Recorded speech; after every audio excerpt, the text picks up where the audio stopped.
My brothers and sisters, listen carefully. Some of the greatest transformations in your life will begin the moment you realize this simple truth. Allah doesn't isolate you to punish you, He isolates you to rebuild you. The reason so many people feel lost, overwhelmed, or broken is because they keep running back to the same crowds, the same habits, the same noise that is destroying their clarity. What you call loneliness might actually be Allah pulling you away from what's limiting your growth. And if you ignore that pull, you will stay spiritually stuck. But if you pay attention, your entire life can shift.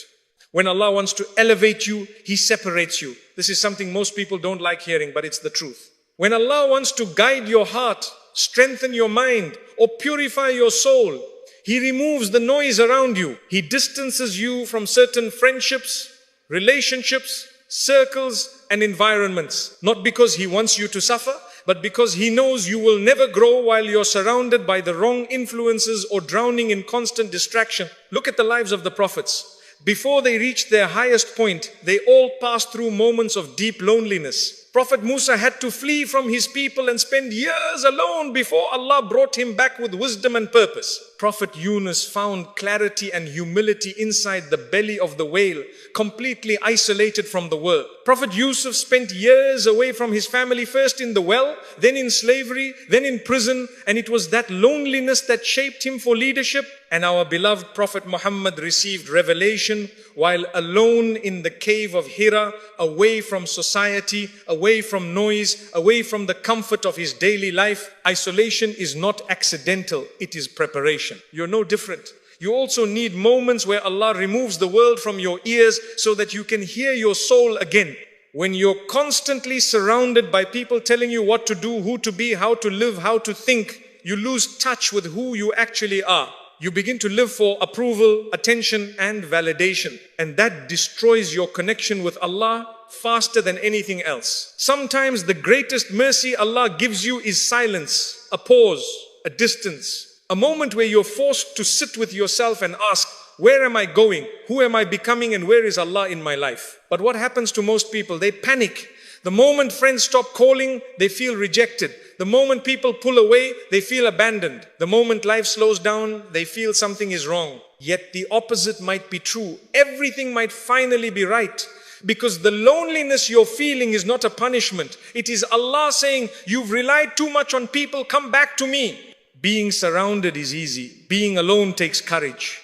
It requires emotional strength to sit with your own heart without distraction.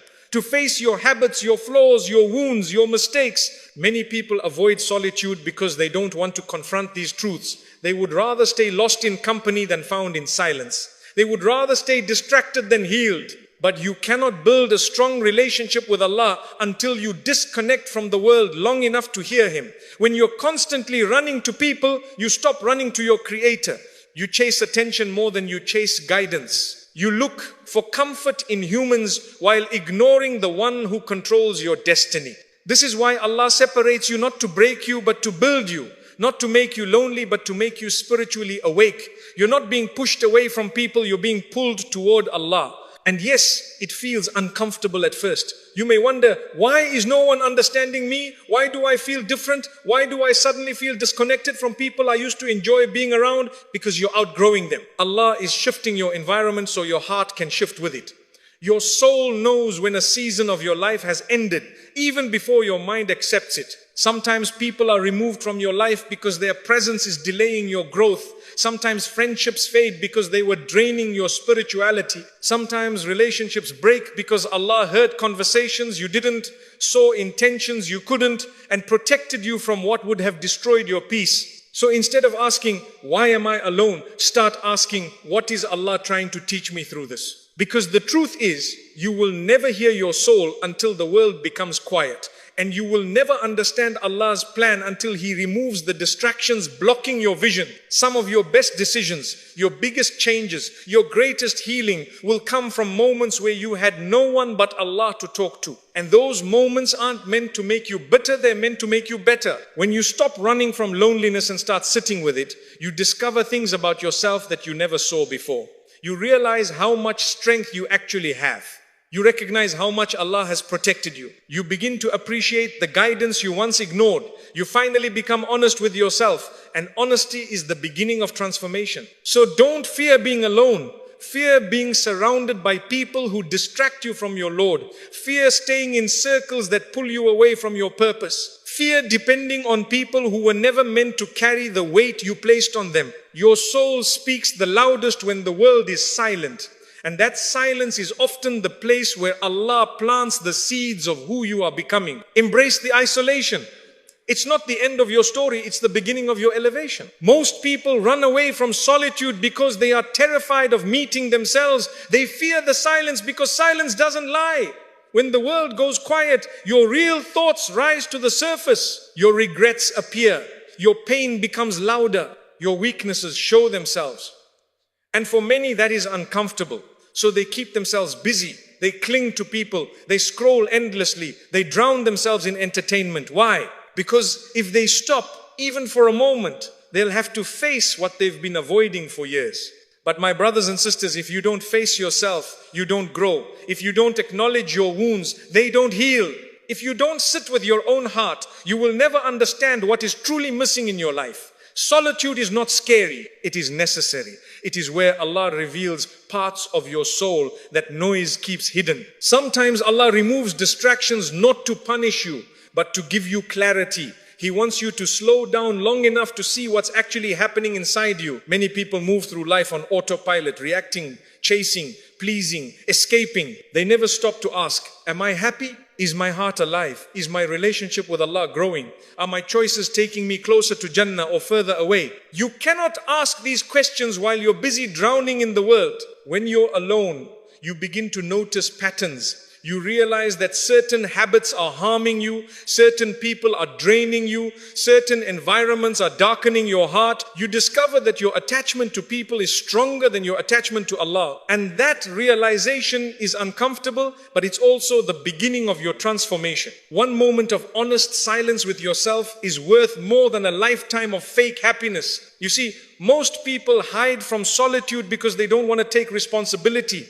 It's easier to blame others, to blame circumstances, to blame life. It's much harder to look in the mirror and say, I need to change. I need to do better. I need to fix my heart. But Allah loves those who are honest with themselves. Allah loves those who are humble enough to say, Ya Allah, I am struggling, help me grow. And that kind of humility is born in solitude, not in crowds. When you're alone, you reflect. You think about your past. You think about the mistakes you made. You think about the times you disobeyed Allah. You think about the opportunities you wasted. And at first, that reflection feels heavy. But slowly, it turns into repentance. It turns into awareness. It turns into a more mature version of you. This is why the heart softens in solitude.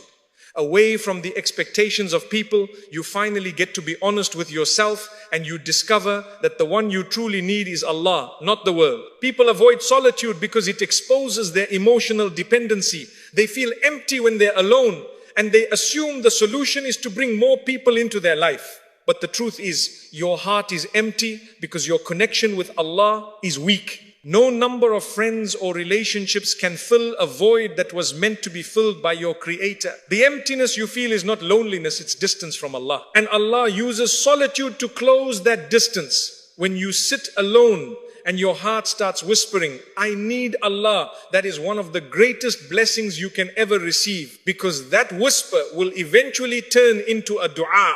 And that dua will turn into guidance. And that guidance will turn into a new version of you. Some people never discover who they truly are because they never sit with themselves long enough to hear their soul. They mask their sadness with laughter, their fear with distraction, their trauma with busyness. But emotional wounds don't disappear just because you ignore them. They stay, they shape your decisions, they affect your relationships, they influence your behavior. Solitude brings those hidden wounds to the surface so you can finally address them. It forces you to ask hard questions. Why am I anxious? Why do I feel empty? Why do I fear being alone? Why do I rely so heavily on people? What am I running from? And the answer to most of these questions is simple. You haven't spent enough time with yourself. You haven't spent enough time with Allah. You know the world, but you don't know your own heart. When you stop running from solitude and start embracing it, something powerful happens. You begin to understand your emotions better. You begin to see your triggers, your needs, your weaknesses. You become more self-aware. And self-awareness leads to self-improvement. You can't fix what you don't understand. Solitude builds emotional strength.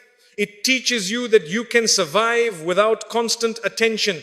It teaches you that you are capable of thinking deeply. It teaches you that you can rely on Allah even when there's no one beside you. And that independence, emotional, spiritual, mental, is what elevates your character. You become calmer.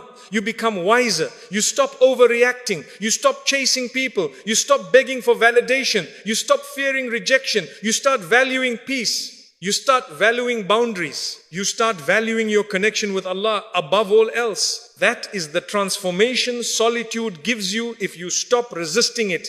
So don't be afraid of being alone. Be afraid of never knowing who you could have become because you were too afraid to sit quietly with your own heart. Solitude is where Allah prepares you, strengthens you, purifies you, and reshapes you.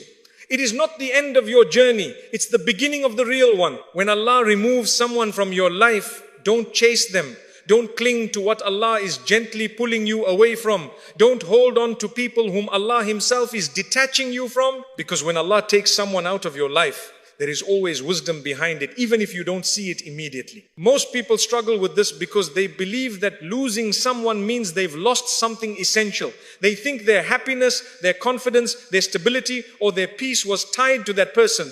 But the truth is, if someone was truly meant for your journey, Allah would never allow circumstances to separate you.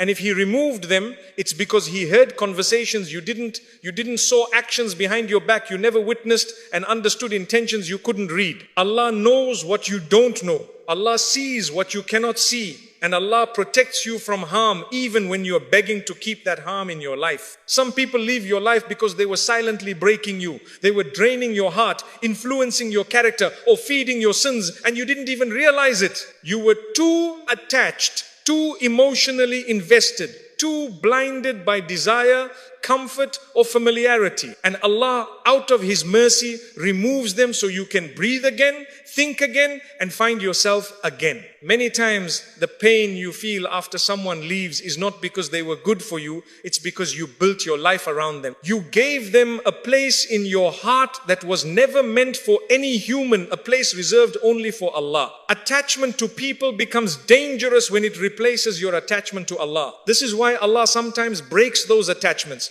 not to hurt you, but to free you. To free your heart from depending on what was temporary. To free your mind from relying on someone who wasn't capable of supporting you. To free your soul from giving its value to someone who never appreciated it. Some people's presence delays your growth.